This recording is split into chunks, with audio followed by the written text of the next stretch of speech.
Penting sekali menjaga TNI dan Polri kita ini dari susupan para radikalis berbaju agama. Karena kalau mereka tidak dijaga, peristiwa pembunuhan Presiden Mesir Anwar Sadat oleh tentaranya sendiri bisa saja terjadi di Indonesia. Instansi seperti BUMN perlu dijaga juga oleh mereka yang punya visi yang sama dengan Jokowi. Makanya saya heran, Menteri BUMN Erick Thohir belum mengambil tindakan apapun ketika tahu kalau salah satu komisarisnya ternyata pembela Munarman. Hari ini saya pengen cerita sejarah sedikit ya. Pada tanggal 6 Oktober tahun 1981, Mesir sedang merayakan pesta kemenangan dalam perang Yom Kippur dengan Israel. Parade militer juga disiapkan. Para jenderal angkatan bersenjata dan Presiden Mesir waktu itu, Anwar Sadat, juga sudah siap-siap di tempat duduk VIP untuk mengikuti pertunjukan. Mereka asik melihat pesawat tempur yang sedang unjuk keahlian. Dan deretan kendaraan militer juga lewat memamerkan kekuatan mereka. Tiba-tiba, salah satu kendaraan militer itu berhenti. Dan dari dalam kendaraan militer itu keluarlah beberapa orang tentara yang langsung menghampiri bangku tempat Anwar Sadat duduk. Anwar Sadat langsung berdiri dan mau menyalami tentaranya yang datang itu.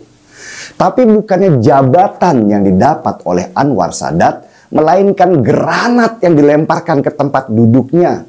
Granat-granat itu langsung meledak dan menewaskan beberapa jenderal di sana. Belum cukup.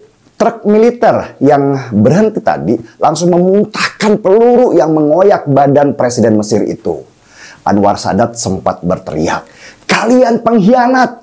sebelum akhirnya dia meninggal di tempat. Kelompok tentara yang menembaki Presiden Mesir itu akhirnya diketahui sebagai bagian dari kelompok jihad Islam.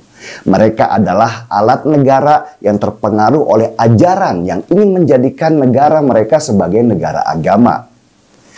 Sejarah sudah mengajarkan betapa bahayanya ajaran agama yang radikal itu ketika menyusup ke badan militer.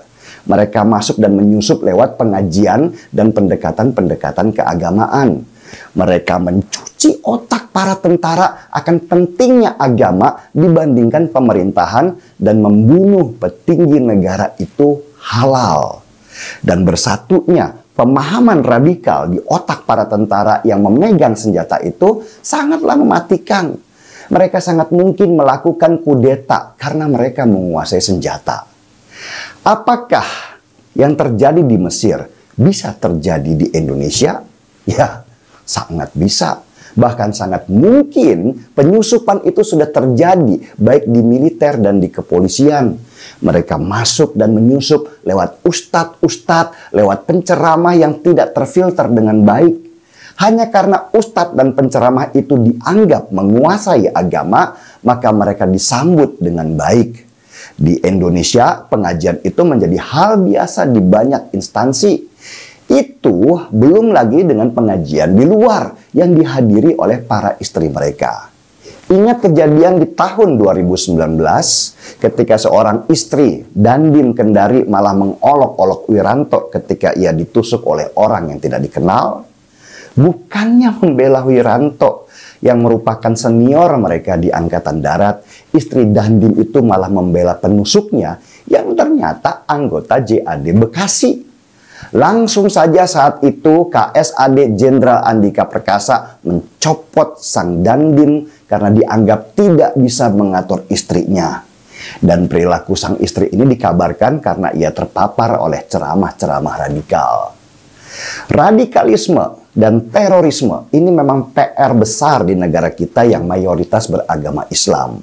Indonesia menjadi target utama karena negeri ini adalah negara dengan penduduk muslim terbanyak di dunia, sehingga cocok untuk dijadikan tempat pengembang biakan virus. Belum lagi nggak ada filter atau sertifikasi penceramah agama, sehingga sulit sekali mendeteksi mana penceramah yang selalu membawa ajaran agama yang menyejukkan dan mana yang membawa misi menegakkan khilafah.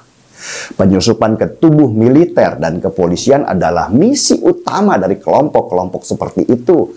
Karena hanya militer dan kepolisianlah yang memegang senjata. Tanpa menguasai militer dan kepolisian, kudeta itu mustahil dilaksanakan. Kekhawatiran ini disampaikan Presiden Jokowi di Rapim TNI Polri. Jokowi mengingatkan supaya istri-istri TNI dan Polri itu nggak mengundang penceramah radikal atas nama demokrasi. Memang di dalam tubuh TNI dan Polri itu nggak berlaku konsep demokrasi. Mereka menganut sistem komando. Sistem komando ini juga berlaku untuk anak dan istri TNI Polri. Nggak perlu ada perdebatan, tapi perintah harus dilaksanakan. Penting sekali menjaga TNI dan Polri kita ini dari susupan para radikalis berbaju agama.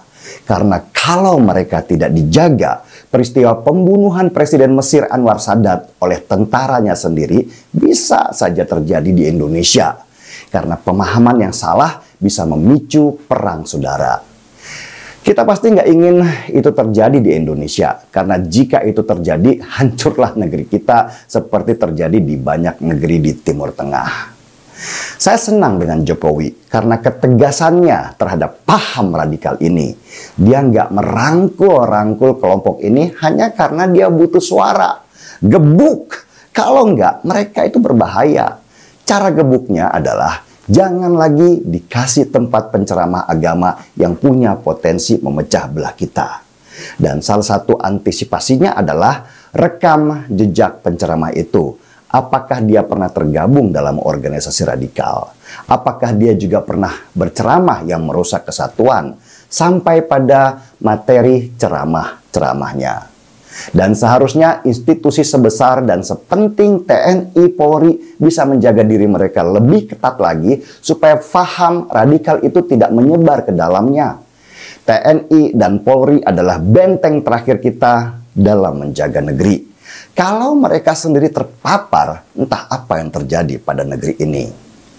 Selain TNI dan Polri, instansi seperti BUMN perlu dijaga juga oleh mereka yang punya visi yang sama dengan Jokowi.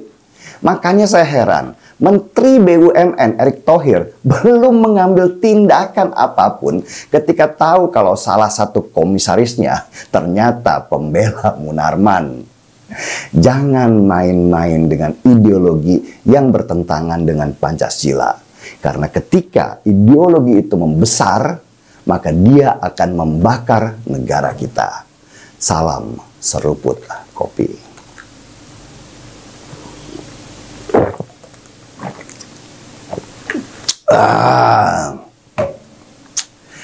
Markibong, mari kita bongkar semua. Saya Denny Siregar, kita di acara Timeline.